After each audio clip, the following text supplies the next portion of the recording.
నమస్కారం public vision వార్తలకు స్వాగతం నా పేరు సుమలత వార్తల ముందుగా హెడ్లైన్స్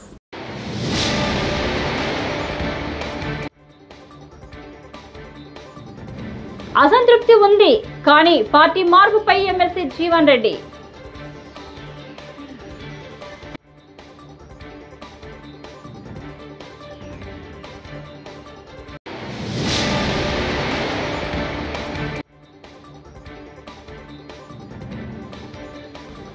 కేసీఆర్ సూచనలతోనే కొత్త ప్రభాకర్ రెడ్డి వ్యాఖ్యలు మంత్రి పొంగులేటి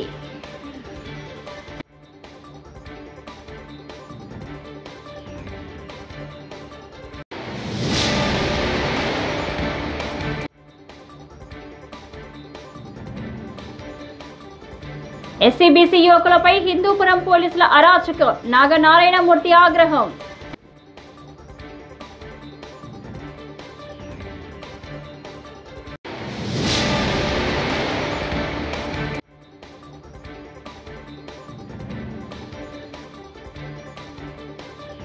అమరావతి ల్యాండ్ పూలింగ్ పై మంత్రి నారాయణ కామెంట్స్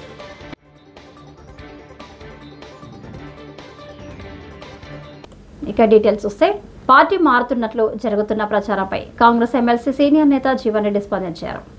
అవన్నీ ఊహాగానాలేనని కొట్టిపారేశారు. జిల్లాలో దశాబ్ద కాలం ఒంటరిగా పోరాటం చేశారన్నారు. కాంగ్రెస్ అంటే జీవన్ రెడ్డి అనే విధంగా పార్టీ బలోపేతానికి కృషి చేశారని చెప్పారు. మంగళవారం మీడియాతో ఆయన మాట్లాడారు. రాజగోపాల్ రెడ్డి గారు కానీ ప్రేమ్సాగర్ రావు గారు కానీ వారికి ఉన్నటువంటి ఒక పరిస్థితుల్లో వారు పదవులు ఆకాంక్షించచ్చు. అది పెద్ద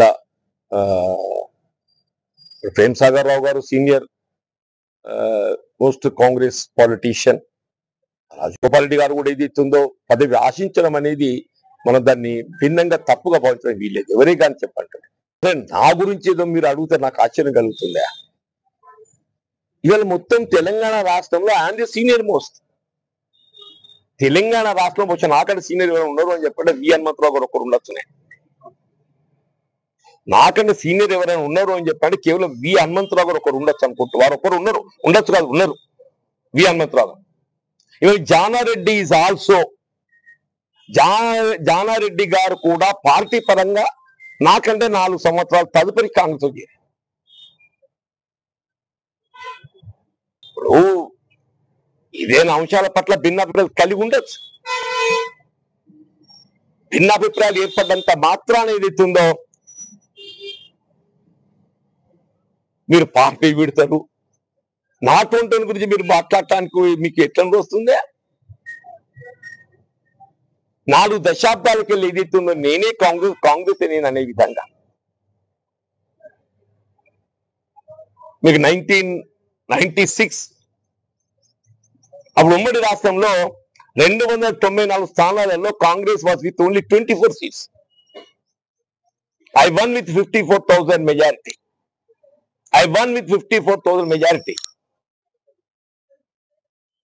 99 ప్రతిపక్షం.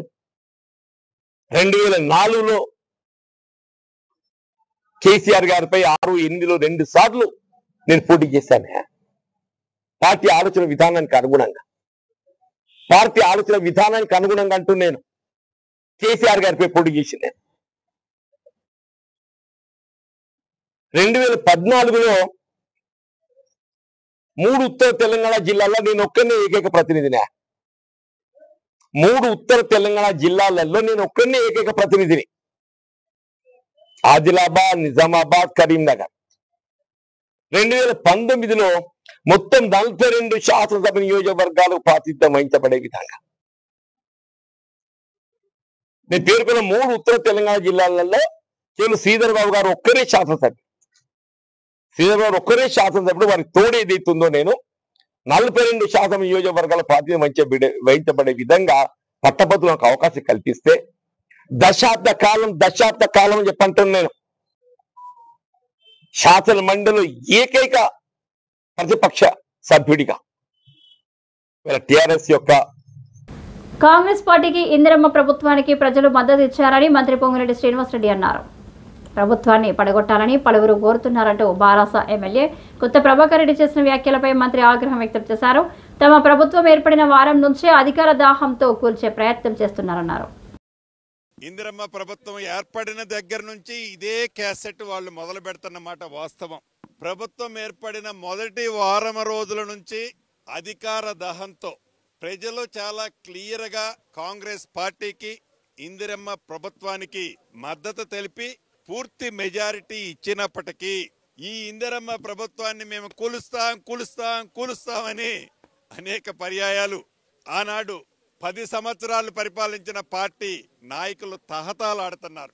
అనేక సందర్భాల్లో గౌరవ ముఖ్యమంత్రి గారు, సహచర మంత్రులు అనేక సందర్భాల్లో మేము స్పందించాం. కొత్త ప్రభాకర్ రెడ్డి గారు ఏదో మీడియాలో ఉదయం చూశాను, చాలా స్పష్టంగా చెప్పారు. ఏదైతే మొదటి నుంచి ధరణి కార్యక్రమం ద్వారా గడిచిన 10 సంవత్సరాలలో అధికారంలో ఉన్న పార్టీ అక్రమంగా పేదోళ్ల ఆస్తిని, పేదోళ్ల భూమిని, ప్రభుత్వ భూములని, వక్ఫ్ బోర్డు భూములని, రెవెన్యూ భూములని, అటవీ శాఖ భూములని వారి తొత్తులకి కట్టబెట్టామని చెబుతూ వచ్చామో, ఆ కట్టబెట్టి లబ్ధి పొందిన లబ్ధిదారులు ఎవరైతే ఉన్నారో ఆ లబ్ధిదారులకి ఏ భూభారత్నైతే నిన్న లాంచ్ చేశామో, ఏ భూభారత్ వస్తే పేదవాడికి న్యాయం జరుగుద్ది, ప్రభుత్వ స్థలాలకి పూర్తి భద్రత ఉంటది అని ఒక సదుద్దేశంతో భూభారత్ని లాంచింగ్ చేయటానికి కొన్ని గంటల ముందే ఆ గౌరవ శాసనసభ్యులు కొత్త ప్రభాకర్ రెడ్డి గారు అన్నది వారి గుండెల్లో రైలు ఎలా పరిగెడుతుందో, వారి ఆందోళన ఏంటో ఈ భూభారత్ వచ్చిన తర్వాత చాలా స్పష్టంగా అర్థమవుతుంది. అంటే ఇది కొత్త ప్రభాకర్ రెడ్డి గారి వారి సొంత ఆలోచన కాదు. కొత్త ప్రభాకర్ రెడ్డి గారు అంటే కేసీఆర్ గారి ఆత్మ. కేసీఆర్ గారి నోట్లో నుంచి ఏ మాట రావాలనో అది కొత్త ప్రభాకర్ రెడ్డి గారి నోట్లో నుంచి వచ్చే మాట. దానికి ఉదాహరణ ఉంది. ఆనాడు కేసీఆర్ గారు పార్లమెంటు సభ్యుడిగా రాజీనామా చేస్తే ఆ సీటుని కొత్త ప్రభాకర్ రెడ్డి గారికి ఇచ్చారు. బై ఎలక్షన్ లో కేసీఆర్ గారి అసెంబ్లీ గజ్వేల్ కాన్స్టిట్యున్సీకి ఇన్ఛార్జ్ ఎవరన్నాయి? కొత్త ప్రభాకర్ రెడ్డి గారు. అంటే కొత్త ప్రభాకర్ రెడ్డి గారు కేసీఆర్ గారి ఆత్మ అని చెప్పటానికి ఇంకొక నిదర్శనం అవసరంలా. ఏదైతే ఆనాడు కేసీఆర్ గారి ప్రభుత్వం, టిఆర్ఎస్ ప్రభుత్వం అధికారంలో ఉన్నప్పుడు ఏవైతే ప్రభుత్వ భూములు కొల్లగొట్టారో, పేదవాడి భూములు కొల్లగొట్టారో, ఆ భూములన్నీ మళ్లీ తిరిగి వెనక్కి వస్తున్నాయని భయ ఆందోళనకి గురైన వారి తొత్తులు, ఆ పింక్ కలర్ షర్ట్ వేసుకున్న రియాలిటీ వాళ్ళు భయభ్రాంతులు చెంది అక్రమంగా సంపాదించిన ఆస్తి ఈ భూభారత్ చట్టం ద్వారా తిరిగి ప్రభుత్వం తీసుకుంటుందని వారి గుండెల్లో రైళ్లు పరిగెత్తి దేశానికి రాజ్యాంగాన్ని ప్రసాదించిన డాక్టర్ బిఆర్ అంబేద్కర్ జయంతి రోజే హిందూపురంలో బహుజనుల పట్ల పోలీసులు అమానవీయంగా వ్యవహరించారని వైఎస్ఆర్సీపీ అధికార ప్రతినిధి అంకంరెడ్డి నాగనారాయణమూర్తి ఆగ్రహం వ్యక్తం చేశారు. తాడేపల్లి వైఎస్ఆర్సీపీ కేంద్ర కార్యాలయంలో మీడియాతో మాట్లాడుతూ అధికార పార్టీ మెప్పు కోసం చట్టాలను, రాజ్యాంగాన్ని, ప్రజాస్వామిక స్ఫూర్తిని గౌరవించకుండా హిందూపురం పోలీసులు వ్యవహరించిన తీరు అత్యంత దారుణంగా ఉందని మండిపడ్డారు. అందరూ కూడా కులాలకు అతీతంగా, మతాలకు అతీతంగా, ప్రాంతాలకు అతీతంగా స్వేచ్ఛగా జీవించడానికి రాజ్యాంగాన్ని రచించిన అంబేద్కర్ గారు, ఆ అంబేద్కర్ గారి జన్మదినం అదే రోజున రాజ్యాంగానికి తూట్లు పొడుస్తూ ప్రజాస్వామ్యాన్ని అభాసుపాలు చేస్తూ, ఖూనీ చేస్తూ, చట్టాలను తన చేతుల్లోకి తీసుకొని వాళ్ళకు నచ్చినట్టుగా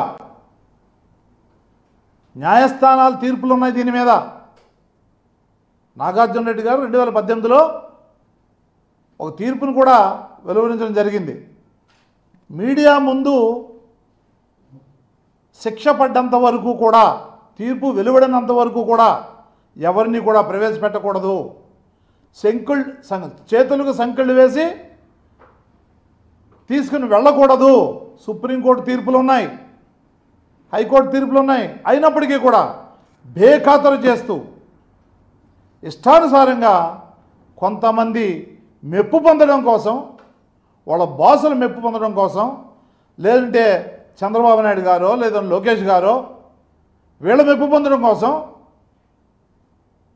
ఇట్లాంటి అమానుషమైన పనులు ఇవాళ జరుగుతూ ఉన్నాయి. నిన్న 2 కుర్రాళ్ళు బీసీ వర్గానికి చెందిన వాల్మీకి లోకేష్ అనేటటువంటి యువకుడు, అంబేద్కర్ నవీన్ అనేటటువంటి ఒక యువకుడు, వీళ్ళిద్దరూ టీడీపీ కార్యకర్త మోహన్, ముదిరెడ్డిపల్లికి చెందిన మోహన్, మాజీ ముఖ్యమంత్రి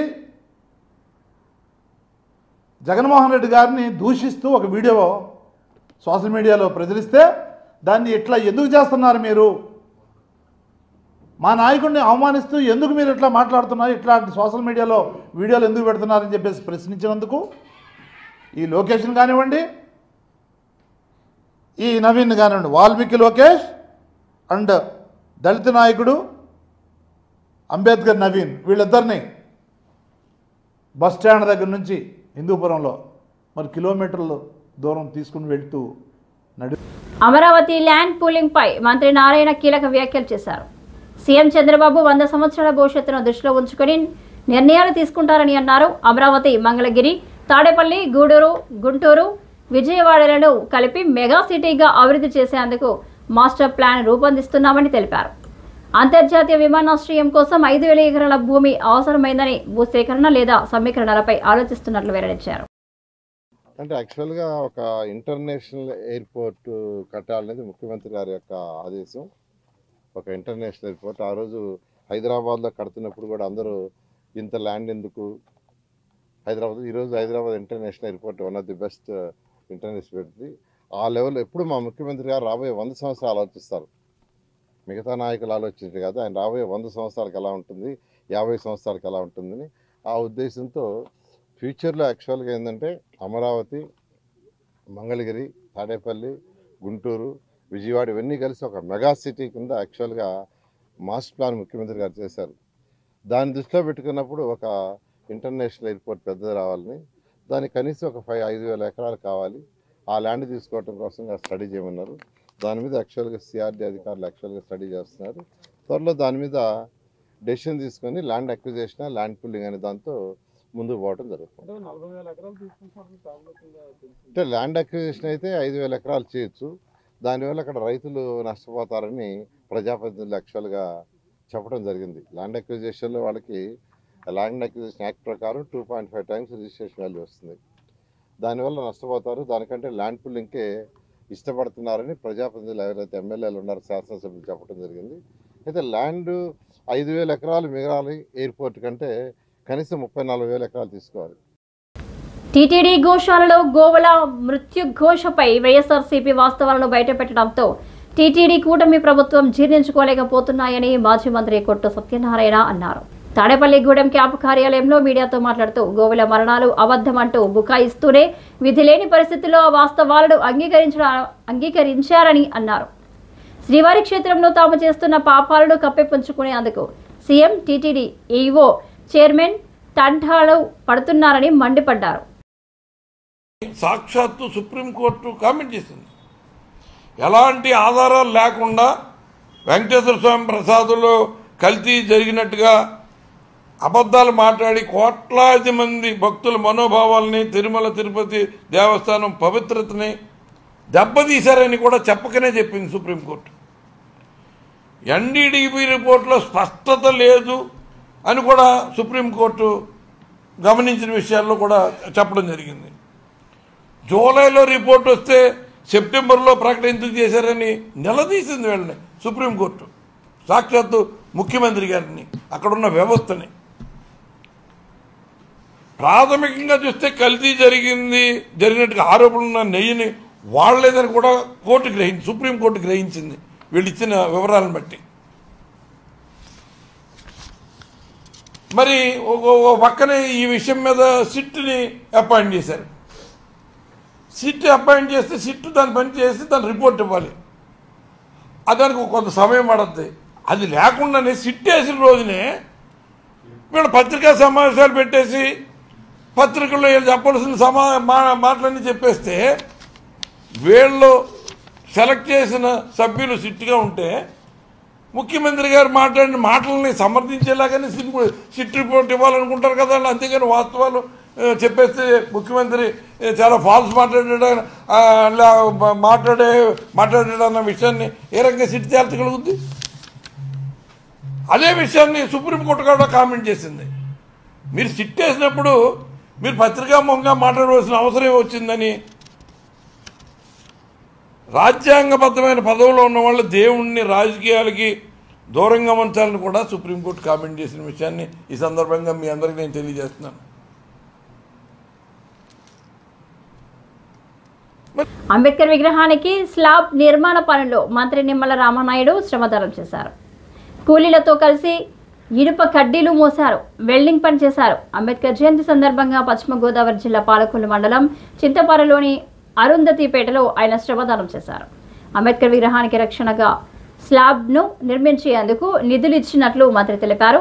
నియోజకవర్గంలోని అంబేద్కర్, డాక్టర్ బాబు జగజీవన్ విగ్రహాలన్నింటికీ స్లాబ్ నిర్మాణాలను దశల వారీగా పూర్తి చేస్తామన్నారు.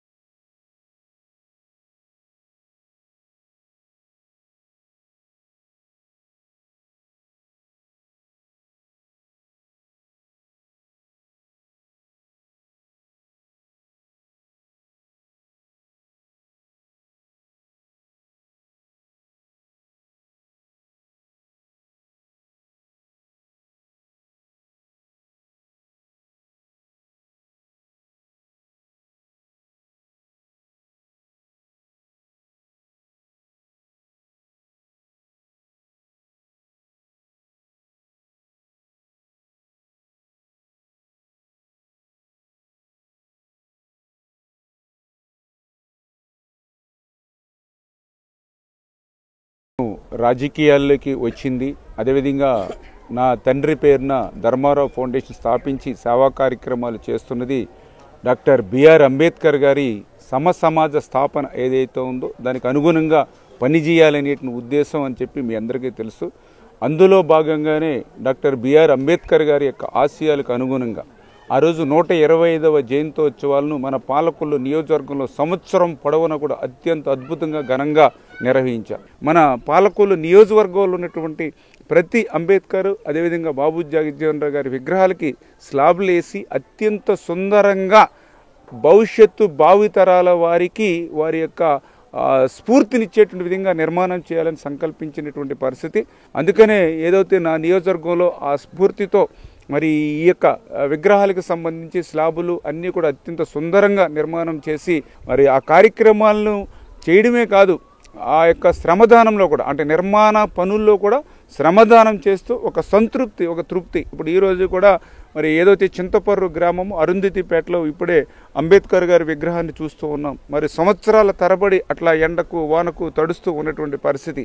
మరి ఈరోజు మళ్ళీ మనం దగ్గరుండి ఈ యొక్క నిర్మాణ పనులకి నిధులు ఇవ్వడమే కాదు శ్రమదానం కూడా చేసి ఈరోజు ఈ పనులు పూర్తి చేస్తూ ఉన్నా. మరి నిత్యం నాకు అవకాశం ఉన్న నియోజకవర్గంలో ఉన్న రోజులు కూడా పనిచేస్తూ ఆ పనులన్నీ కూడా పూర్తి చేస్తానని చెప్పి మీ ద్వారా అందరికి కూడా తెలియజేసుకుంటూ నిడదవోలు పట్టణం చెంచుపేటకు చెందిన ఇద్దరు యువకులు ప్రవీణ్, హర్ష వీరిద్దరూ విజ్జేశ్వరం సమీపంలోని సీతంపేట మద్దురులంక బ్యారేజ్ దగ్గర గోదావరిలో ఈతకు దిగి గల్లంతవడం బాధాకరమని పర్యాటక సాంస్కృతిక సినిమాటోగ్రఫీ శాఖ మంత్రి కందుల దుర్గేష్ ఆవేదన వ్యక్తం చేశారు.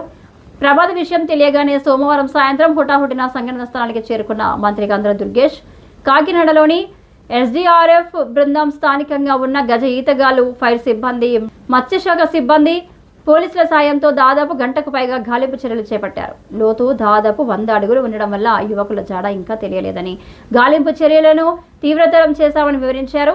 ఎంత ఆలస్యమైనా గల్లంతైన యువకులను వెలికితీసి తీర్తామన్నారు. ఇప్పటికే ఆదేశాలు జారీ చేశానన్నారు. బంగారు భవిష్యత్తు ఉన్న ఇద్దరు చిన్నారులను చిన్న వయసులో గల్లంతు కావడం తల్లిదండ్రుల బాధ వర్ణనాతీతమన్నారు. వారి ఆవేదన చూస్తుంటే గుండె తరుక్కుపోయేలా చేసిందన్నారు. ఈ విషయమై ఇప్పటికే సీఎం స్థాయి అధికారులతో చర్చించామని మంత్రి దుర్గేష్ తెలిపారు.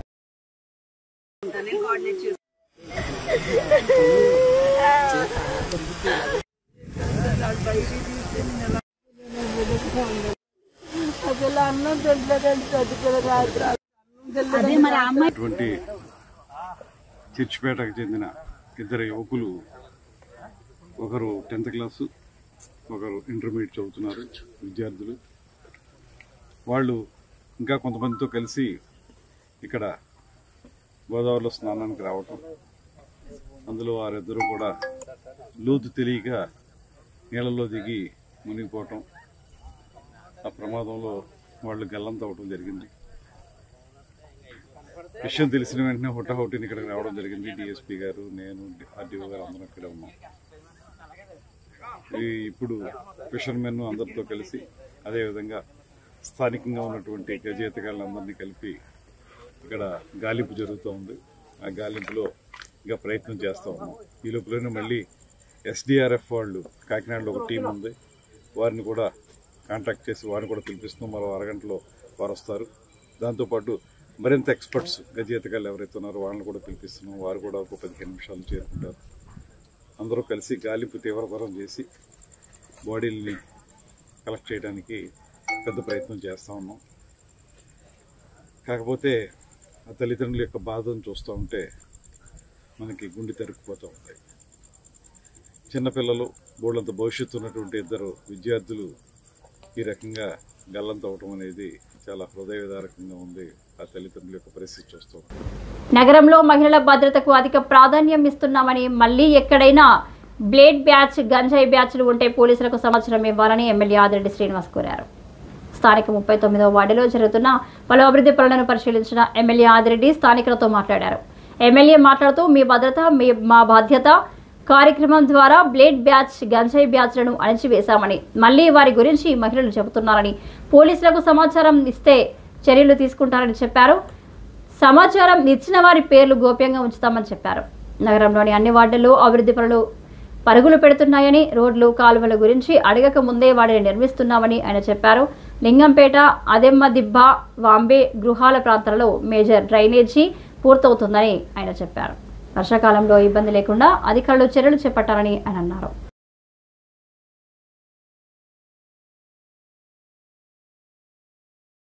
వాటిలో అభివృద్ధి కార్యక్రమాలన్నీ కూడా సమీక్షించడం జరుగుతూ ఉంది.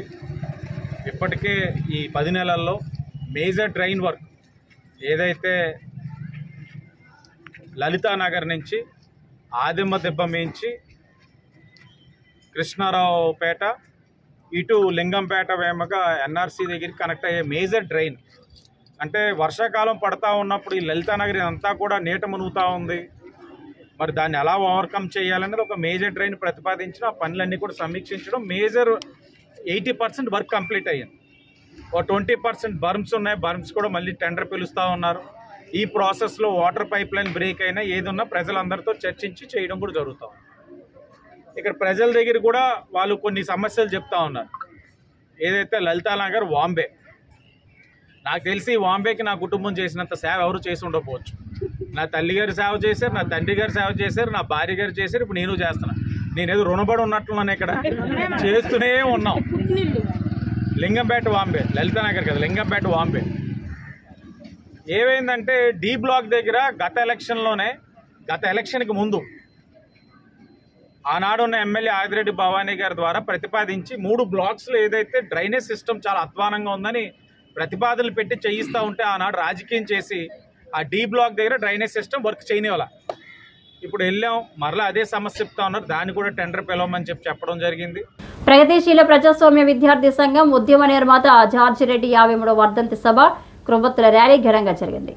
ఏప్రిల్ 14 నుంచి దేశవ్యాప్తంగా సభలు, సదస్సులు జరపాలని పీడీఎస్యూ జాతీయ కమిటీ పిలుపులో భాగంగా ఈ కార్యక్రమం నిర్వహించామన్నారు.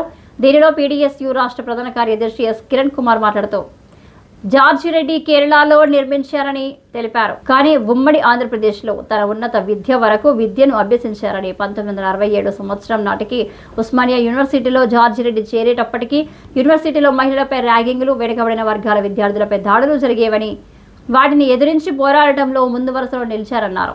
ఉస్మానియా యూనివర్సిటీ క్యాంపస్లో జరిగే అన్యాయాలపై, అక్రమాలపై సమరశంఖం పూరించి విద్యార్థులను జార్జి రెడ్డి చైతన్యవంతం చేశారన్నారు.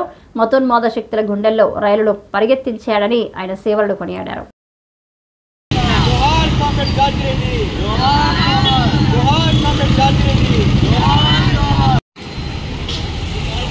ఎస్ కిరణ్ కుమార్, పీడీఎస్యూ రాష్ట్ర ప్రధాన కార్యదర్శి. ఈరోజు కామ్రేడ్ జార్జి రెడ్డి 53వ వర్ధంతి సభను నిర్వహించుకుంటా ఉన్నాం. దాదాపు ఒక వ్యక్తి పుట్టిగా చావు అనేది సహజంగా జరుగుతూ ఉంటాయి. కానీ కామ్రేడ్ జార్జి రెడ్డి అనే వ్యక్తి ఉస్మానియా యూనివర్సిటీలో గోల్డ్ మెడలిస్ట్ అయినటువంటి కామ్రేడ్ జార్జి రెడ్డి విద్య అనేది అందరికీ సమానంగా అందాలని చెప్పి ఆ రోజు పెద్ద ఎత్తున ఆ రోజు నినాదాలు ఇచ్చి ఆ రోజు ఉస్మానియా యూనివర్సిటీలో పెద్ద ఎత్తున ఆ రోజు ఆందోళన చేయడం జరిగింది.